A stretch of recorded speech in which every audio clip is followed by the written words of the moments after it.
민수기 5장 함께 이렇게 교독하겠습니다. 여호와께서 모세에게 말씀하여 이르시되 이스라엘 자손에게 명령하여 모든 나병 환자와 유출증이 있는 자와 죽음으로 부정하게 된 자를 다 진영 밖으로 내보내되 남녀를 막론하고 다 진영 밖으로 내보내어 그들이 진영을 더럽히게 하지 말라. 내가 그 진영 가운데에 거하느니라 하시매 이스라엘 자손이 그같이 행하여 그들을 진영 밖으로 내보냈으니 곧 여호와께서 모세에게 이르신 대로 이스라엘 자손이 행하였더라. 여호와께서 모세에게 말씀하여 이르시되 이스라엘 자손에게 이르라. 남자나 여자나 사람들이 범하는 죄를 범하여 여호와께 거역함으로 죄를 지으면 그 지은 죄를 자복하고 그 죄값을 온전히 갚되 5분의 1을 더하여 그가 죄를 지었던 그 사람에게 돌려줄 것이요 만일 그가 값을 받을 만한 적이 없으면 그 죄값을 여호와께 드려 제사장에게로 돌릴 것이니 이는 그를 위하여 속죄할 속죄의 순양과 함께 돌릴 것이니라. 이스라엘 자손이 거제로 제사장에게 가져오는 모든 성물은 그의 것이 될 것이라. 각 사람이 구별한 물건은 그의 것이 되나니 누구든지 제사장에게 주는 것은 그의 것이 되느니라. 여호와께서 모세에게 말씀하여 이르시되 이스라엘 자손에게 말하여 그들에게 이르라. 만일 어떤 사람의 아내가 탈선하여 남편에게 신의를 저버렸고 한 남자가 그 여자와 동침하였으나 그의 남편의 눈에 숨겨 드러나지 아니하였고 그 여자의 더러워진 일이 증인도 없고 그가 잡히지도 아니하였어도 그 남편이 의심이 생겨 그 아내를 의심하였는데 그의 아내가 더럽혔거나 또는 그 남편이 의심이 생겨 그 아내를 의심하였으나 그 아내가 더럽혀지지도 아니하였든지 그의 아내를 데리고 제사장에게로 가서 그를 위하여 보리가루 10분의 1 에바를 헌물로 드리되 그것에 기름도 붓지 말고 유향도 두지 말라. 이는 의심의 소재요 죄악을 기억나게 하는 기억의 소재라. 제사장은 그 여인을 가까이 오게 하여 여호와 앞에 세우고 토기에 거룩한 물을 담고 성막 바닥에 티끌을 취하여 물에 넣고 여호와 옆에 세우고 그의 머리를 풀게 하고 기억나게 하는 소재물 곧 의심의 소재물을 그 두 손에 두고 제사장은 저주가 되게 한 쓴물을 자기 손에 들고 여인에게 맹세하게 하여 그에게 이르기를 내가 내 남편을 두고 탈선하여 다른 남자와 동침하여 더럽힌 일이 없으면 저주가 되게 하는 이 쓴물의 해독을 면하리라. 그러나 내가 내 남편을 두고 탈선하여 몸을 더럽혀서 내 남편 아닌 사람과 동침하였으면 제사장이 그 여인에게 저주의 맹세를 하게 하고 그 여인에게 말할지니라. 여호와께서 내 넓적다리가 마르고 내 배가 부어서 내가 내 백성 중에 저주거리 맹세거리가 되게 하실지라. 이 저주가 되게 하는 이 물이 내 창자에 들어가서 내 배를 붓게 하고 내 넓적다리를 마르게 하리라 할 것이요 여인은 아멘 아멘 할지니라.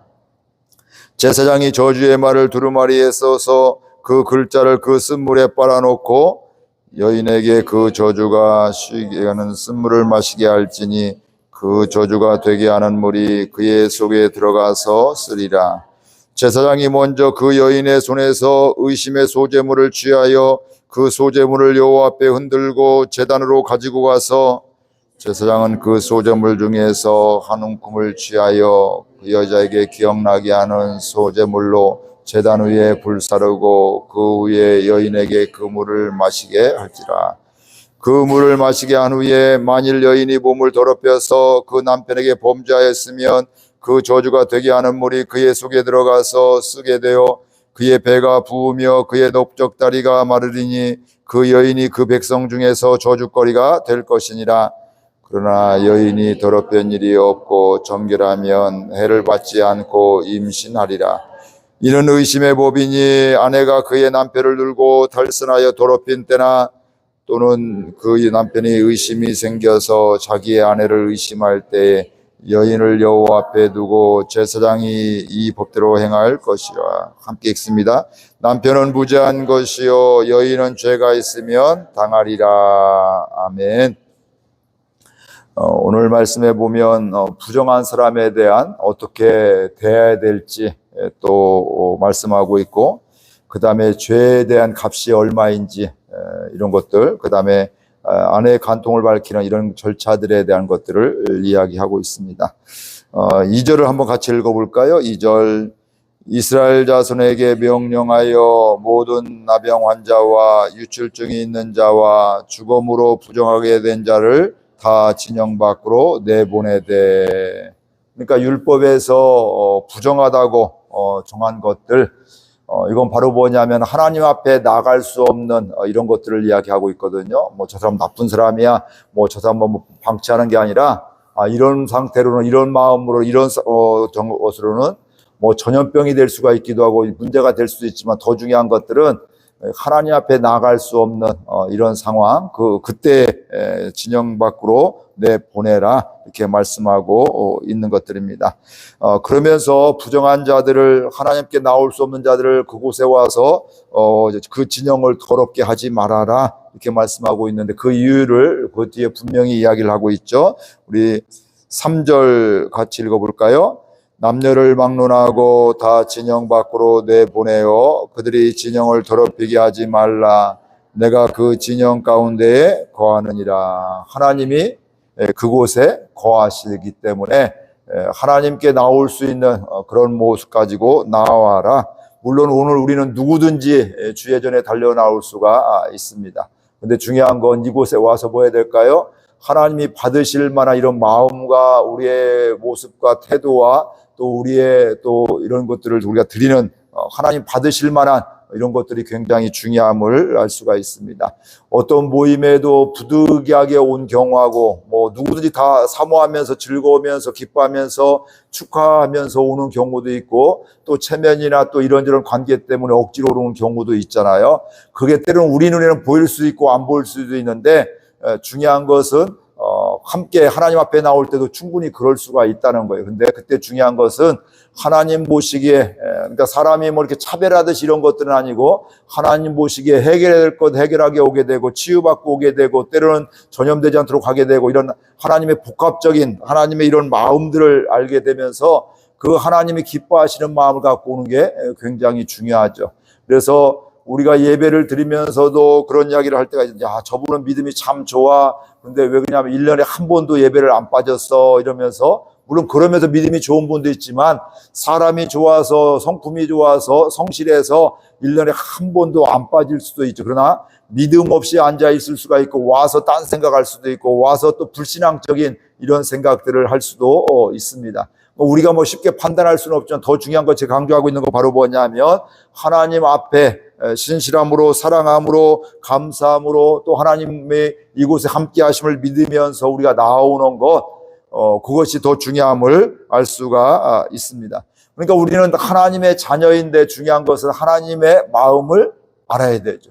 우리가 가정에서도 자녀들이 부모의 마음을 알아가게 될 때 부모에게 효도할 수가 있고, 좀 생각이 다르지만 또 환경이 다르지만 존중하면서 또 섬기는 이런 삶을 살아가게 되는데, 그 마음을 모르면 서운해하기도 하고 또 오해하기도 하고 또 부모의 마음을 더 아프게 하는 경우들도 있습니다.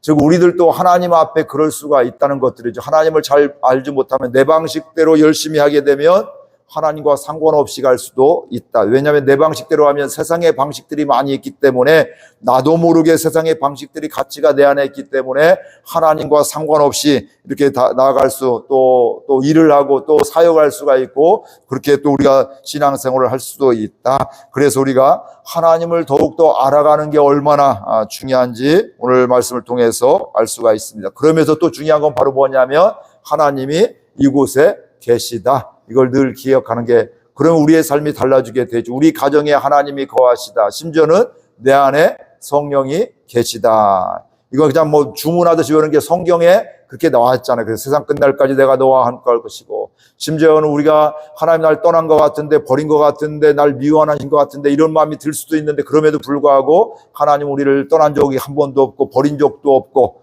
또 우리를 싫어한 적도 없다. 이렇게 말씀을 하고 있습니다.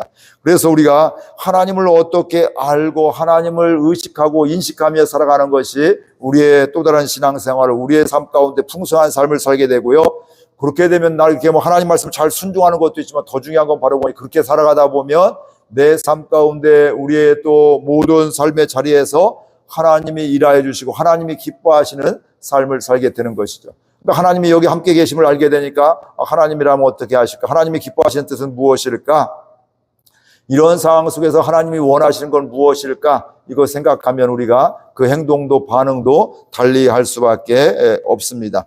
그러니까 이것만 잘 알아도 인식하고 살아도 하나님이 이곳에 계시다, 내 안에 계시다, 이것만 생각해도 우리가 신앙생활을 좀 더 잘할 수가 있고, 잘한다는 기준에도 우리 사람의 기준이 아니라 하나님 앞에서 살아가니까 또 우리는 실수할 수가 있죠. 누구든지 연약하니까. 그럼에도 불구하고 그 중심을, 그 마음을 우리가 아는 것들이 있잖아요. 우리 사람들도 야, 이 사람 실수했지만 이 사람은 진심이 아니라 일부러 그런 게 아니라 고의로 그런 것이 아니라 잘 그 상황 판단이 안 돼서 또는 환경 때문에 또 그분의 연약함 때문에 그렇구나 하면 우리가 다 이해하고 존중하고 품어주고 하는데, 악의적으로 의도성을 갖고 나쁜 짓을 하게 되면 어때요? 야, 이 사람은 상종을 하면 안 되겠구나. 그 사람하고 상종하면 내가 더 어렵겠구나. 뭐 이런 생각들을 갖게 되는 것들이죠. 그러니까 그런 것들을 우리가 보여지게 되는데, 하나님 앞에서도 그만 우리 실수할 수 있지만 우리 하나님 실수하는 건 두려워하는 게 아니라 중요한 건 하나님을 사랑하고 말씀을 사랑하고 하나님을 사랑하는 가운데 그 말씀으로 인해서 기뻐하며 살아가는 것, 그럼 하나님은 더욱더 기뻐하죠. 아이들이 부모의 마음을 알고서 부모를 기쁘게 하려고 이런 마음도 있으면 참 기쁘잖아요. 그렇죠? 저도 목회하면서 우리 교우들이 함께, 저도 존중하고 교인들도 존중하면서 또 함께 기도하면서 하나님의 뜻을 이뤄가고 순종하려고 애쓰다 보면 그게 기쁨이 되잖아요. 야, 이분이 이렇게 자랐네. 이분이 이렇게 믿음이 성장했네. 처음에는 교회에 대한 불신이 있고 교회에 대한 반발이 있었는데 이제 그 마음이 활짝 열려서 스스로 교회에 오기도 하고 예배 드리기도 하고 은혜 받고 또 섬김의 자리에 있게 되고, 야, 은혜 받았구나. 하나님 감사합니다. 구원받는 거, 이 목사는 구원받는 거에 감사. 그 다음에 또 뭐가 감사할까요? 믿음이 잘 성장하는 게 또 감사하게 되어 있죠. 여러분의 자녀들도 믿음이 성장하는 거 보면 참 감사하잖아요. 야, 얘 그냥 마냥 어린애인 줄 알았더니 이렇게 자랐네. 이렇게 우리의 몸이 자랐듯이 우리 영적인 것도 잘 자람을 할 수가 있는데, 중요한 건 우리가 또 가끔 감사가 없을 때가 있는 뭐냐면 내 수준으로 보니까 지금 60년, 70년 산 내 수준으로 보고 애를 지금 20대, 30대를 내 수준으로 보고 이렇게 보니까 마음이 여전히 안 드는 거예요. 마치 저희 아버지도 저 지금도 굉장히 불안해하거든요. 목회 저놈 잘하려나 뭐 이렇게 늘 걱정하시고 보면. 아버지가 나빠서가 아니라 아버지의 눈을 보니까 아들이 더 잘했으면 좋겠다. 인생을 뭐 30년, 40년 더 산 사람과 같은 이런 마음으로 이렇게 했으면 좋겠다. 부모의 간절한 마음이 더 잘 됐으면 좋겠다. 이런 마음인데, 역으로 이야기하면 그 수준을 보면 평생 마음이 안 드는 거예요. 아마 돌아가실 때까지도 아마 그 마음이 뭐 변치 않지 않을까 이런 생각들이 들게 됩니다. 그런데 그 상황 속에 내 입장이 아니라 아이의 입장, 그 20대, 30대로 내가 돌아가게 되면, 40대로 내가 돌아가게 되면, 야, 내가 30대 때는 이렇게 행동해, 애는 이렇게 하네? 나보다 낫네? 뭐 이런 생각을 가질 때가 있습니다. 요즘 젊은이들도, 요즘 다음 세대들도 우리가 때로는 내 수준으로 보게 되면 걱정되는 것도 있거든요. 근데 걱정할 거 너무 없으셔요. 왜냐하면 내 20대보다 이 아이들 더, 물론 우리의 생각으로 안 되는 것도 있지만 우리보다 훨씬 더 지혜롭게 또 세상을 더 잘 사는, 또 믿음으로 잘 반응하는 이런 경우들도 굉장히 많이 보기 때문에 그렇습니다. 그리고 저도 기억이 나요. 제 위에 한 30몇 년 그 어른 목사님들이 저 젊었을 때 저도 걱정하셨거든요. 요즘 젊은 목사들은 말이야 이러면서 이제 걱정을 하셨거든요. 근데 이게 이제 우리 일상에서 이게 이때 밤 그런 거 아니라 사실은 아리스토텔레스 때도 옛날 때부터 계속 우리말로 요즘 것들은, 요즘 애들은 뭐 왜 이래, 뭐 이런 일들이 계속 있었다는 것이죠. 그래서 망한 적 한 번도 없어요. 그 시대는 또 그렇게 새롭게 펼쳐나가게도 새로운 또 사고방식으로 가게 되고, 새롭게 더 중요한 건 나하고 다르냐 안 다르냐가 중요한 게 하나님이 기뻐하시는 삶이냐 아니냐. 하나님이 다 다르게 창조하셨는데 나하고 틀리니까 나하고 똑같이 하세요. 이게 신앙도 아니잖아요. 그렇죠? 그 사람이 중요한 건 하나님이 기쁨의 그 성격 가운데, 그 환경 가운데 하나님의 기쁨이 되는 것, 이게 바로 믿음 생활을 잘 하는 것이고, 여러분들도 여러분의 방식으로 여러분의 삶 가운데 마음으로 하나님 사랑하고 하나님 존중하고 하나님 공경하고 경외하는, 이게 중요하지 저하고 맞추는 거 그건 그렇게 중요하지 않다는 말씀이에요. 하나님과의 관계가, 그러면 또 사람과의 관계도 하나님의 마음으로 또 바라보는 것도 있지만, 궁극적인 것은 하나님의 마음을 품고 하나님이 여기에 계시다, 이거 인식하고 살아가는 것, 이게 오늘 성도들이, 교인들이, 우리 믿음의 사람들이 살아가야 될 것임을 분명히 알 수가 있습니다. 그리고 7절부터 10절에 있는 말씀에 보게 되면 죄에 대한 값을 지불해라, 이렇게 말씀하고 있습니다. 이게 사실은 오늘 그리스도인들이 가장 많이 들어야 될 말씀 중에 하나이죠. 왜냐하면 우리는 회개하면 하나님 용서해 주세요, 저 잘못했습니다, 회개합니다, 용서해 주세요, 그러면 자백하면 주님은 용서해 주시거든요. 근데 사람과의 관계는 아무렇지도 않게 하는 경우들도 있습니다.